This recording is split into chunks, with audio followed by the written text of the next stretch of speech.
Financial Argument. Follow us on YouTube. Let's get right into the economic collapse news. Now, the plans for the elite, the globalists, the central bankers, the corporations, it is not going well for them right now.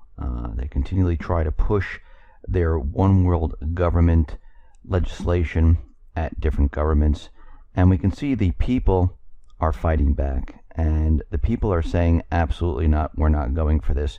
Governments are actually looking at this saying, no, this does not benefit our country. And we see the TTIP, the TPP, CETA, they're all having problems. And right now, we understand, because we spoke about it, the Canadian team walked out of the meeting because it looked like they were going nowhere with CETA. So right now, we see there's emergency meetings that are being held in Brussels to try and pull this deal back from the brink of collapse. And Canada's trade minister says it is up to the EU to save CETA deal. It is being blocked by the opposition from Belgium. And we're continually seeing many protests around the world saying this is not good for the people. And it really isn't.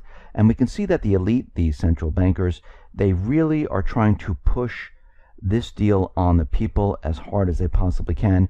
We know the TTIP is quite dead right now unless something happens. CETA is the backup plan, and it is going nowhere whatsoever. Out in Syria, we see that during the humanitarian aid, the ceasefire, which is now over, we see the Syrian rebels, well, they weren't letting the civilians leave the area. They were shelling the humanitarian corridors. They were picking off individuals with sniper fire.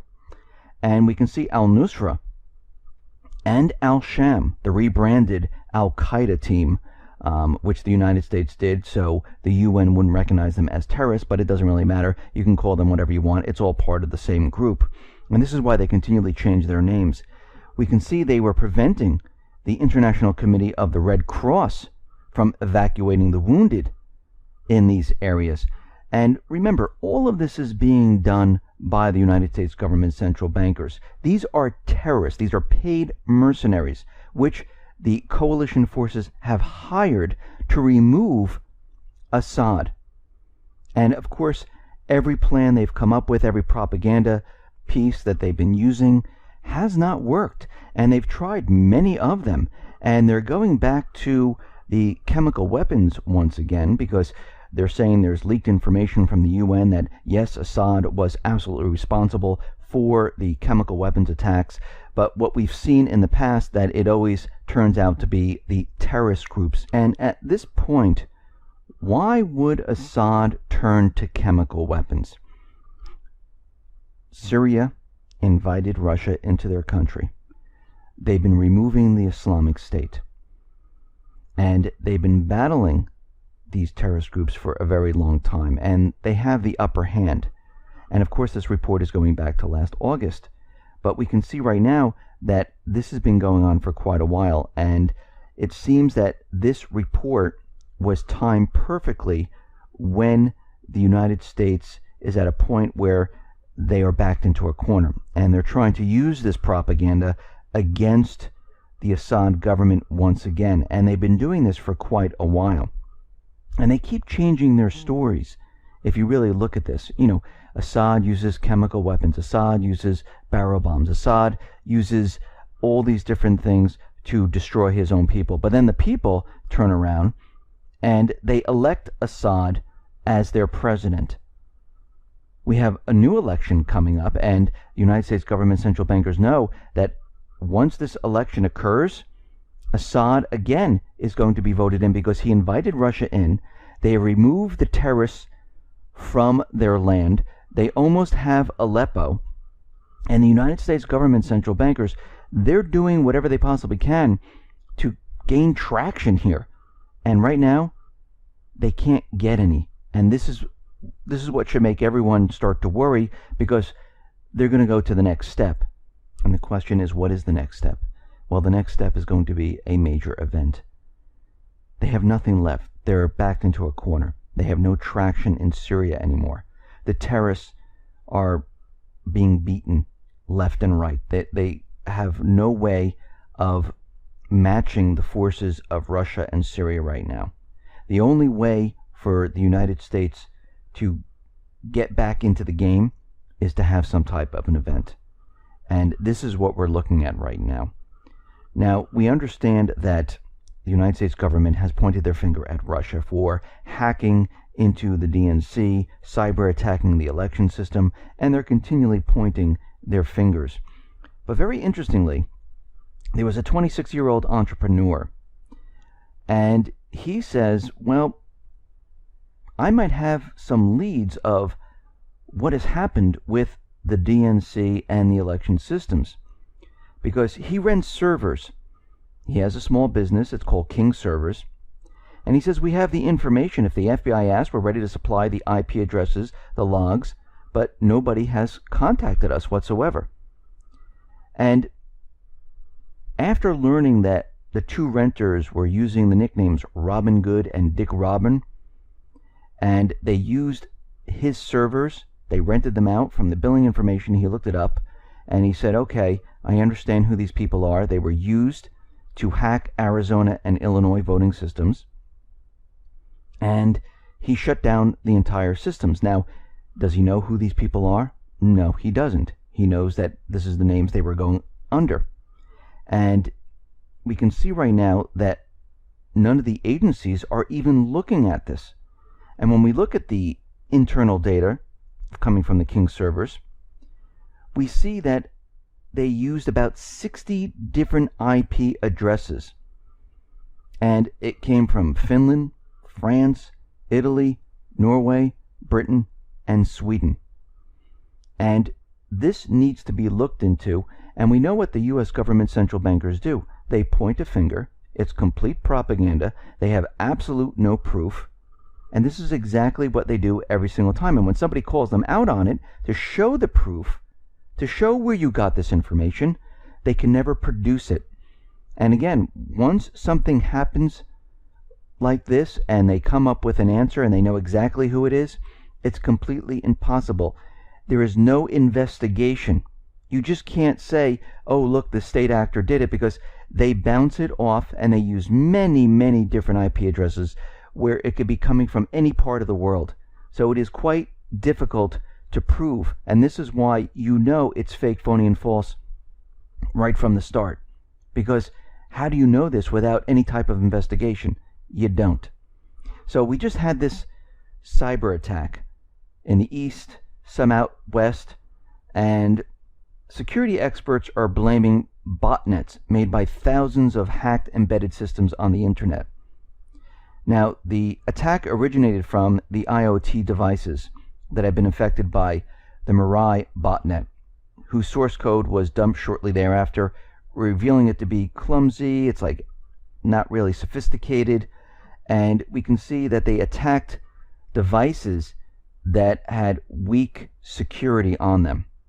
And there were certain computers that were hacked into, cameras, anything that was attached to the internet. And these devices were used to send traffic to Dyn, which is a domain service where each address, there is an address, is attached to a name, and it routes the traffic to the proper domain where you go to visit a website. And this whole thing was brought down using this Mirai source code. And we can see that millions of systems, they were used in this attack. Now, the attack only used about 10% of the 500,000 Mirai nodes available. And we can see right now that any group or any state actor, any internal government could use this to their benefit. Now, there are a couple of organizations that are taking responsibility for this. And we see the first one, which is called New World Hackers. They've claimed responsibility for the attack. And they're saying that, yes, we were doing it. We were showing how powerful we can attack something. The other one came from a tweet from WikiLeaks saying that, hey, stop the attacks, they get the point, and they were saying this was in retaliation for what happened in Ecuador, where they shut down the internet for Julian Assange. Now, we can see right now the U.S. government, of course, they're looking into it.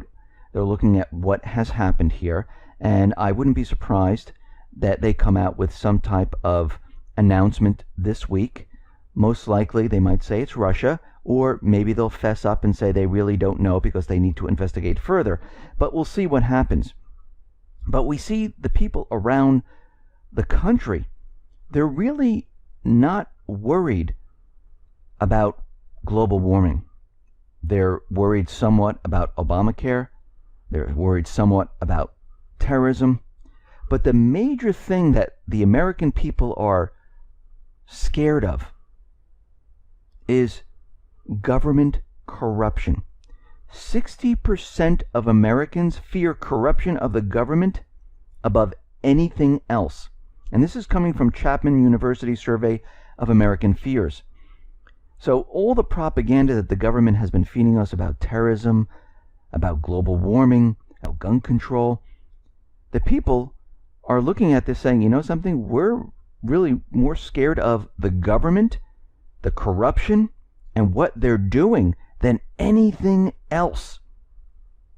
And we can see right now that the government continually tries to push fear on the people, where during the debates they're saying that, you know, how many times they mention it? Many, many times, that Russia is responsible. Well, Putin decided, you know something, if you're going to say we're responsible, let's do this. Why don't you allow Russian monitors to come in with other countries and monitor the U.S. elections? Well, Putin just went check on the chessboard. And of course, the request was completely denied. Mark Toner, the Department of Spokesman, said that Putin is making a PR stunt. Well, actually, the United States does a lot of PR stunts. Putin was just saying, listen, if you're going to call us out on it and you're telling us that we're the ones doing it, why don't we bring international community into the fold and monitor the U.S. elections? Now, of course, the United States government, central bankers, they do not want this. Why? Because we know for a fact these election systems are easily hackable. I know the U.S. government central bankers are saying that there's no way they can be hacked. There's no way that they can be manipulated. Now remember, every time you hear U.S. government come out and say this, it is always the opposite of what they're saying. And what's very interesting, many of you probably have been hearing about this, where they want you to send in your ballots very early. Send them in now. Don't wait to go to the election booths. Now, everyone's probably wondering, why would they do this? Well, Dr. Paul Craig Roberts explained why they do this. And it really does make sense, because when you send your election ballot in, they can get a handle on which direction the people are voting in. Remember, when I said they don't look at the corporate polls, they don't look at the media polls, they look at their own information to figure out what the people are actually thinking. And more people that send in the early ballots, they look at them. And remember, hacking and manipulating the election systems comes from the top, because the cards that they use, the system that they use, is then delivered to each district, and they're already pre-programmed. So they need to get a handle on what the people are thinking. And this way, they can make it look like the elections are very close. And this is why they want everyone to send it in very, very early. And we also see, during this time period, that DHS, police, military, they're holding simulated drills on the power grid right now.